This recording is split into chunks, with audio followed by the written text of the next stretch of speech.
எடப்பாடியை அழைத்தாலும் ஓபிஎஸ் அதிமுகவிற்கு செல்ல மாட்டார் என செங்கோட்டையன் கூறியுள்ளார்.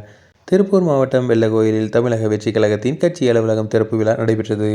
இதில் அக்கட்சியின் நிர்வாக குழு தலைமை ஒருங்கிணைப்பாளர் செங்கோட்டையன் கலந்து கொண்டு ரிப்பன் வெட்டி கட்சி அலுவலகத்தை திறந்து வைத்தார். பின்னர் செய்தியாளரிடம் பேசிய செங்கோட்டையன், மக்களின் மனநிலையை புரிந்து கொண்டு செயல்பட வேண்டியது அரசின் கடமை.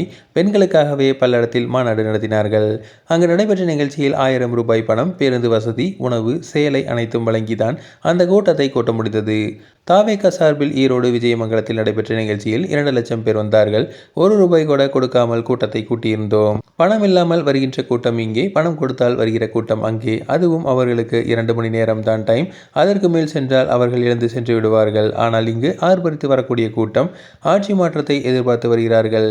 விஜய் முதலமைச்சராக வர வேண்டும் என உயிரை பணயம் வைத்துக் கொண்டு இயக்கத்திற்காக அர்ப்பணித்துக் கொண்டு செயல்படுகிறார்கள் என தெரிவித்துள்ளார். அதிமுக முன்னாள் அமைச்சர்கள் யார் யார் தவேகாவுக்கு வருகிறார்கள் என்பதை கூற இயலாது. வெளிப்படையாக கூறினால் அங்கே பிடித்து வைத்துக் கொள்வார்கள். பொங்கலுக்குள் அவர்கள் தவேகாவில் இணைப்பதற்கான பணிகள் வேகமாக நடைபெற்று வருகிறது. ஓபிஎஸ் டிடிவி தெளிவாக இருக்கிறார்கள். எடப்பாடியார் மீண்டும் அழைத்தாலும் கூட ஓபிஎஸ் அதிமுகவுக்கு செல்ல மாட்டார். ஆனால் அழைக்க வாய்ப்பில்லை. அதனை மற்றவர்கள் புரிந்து கொண்டால் சரி. டிடிவி ஓபிஎஸ் தவேகா கூட்டணியில் இணைவது விரைவில் நடைபெறும் என கூறியுள்ளார்.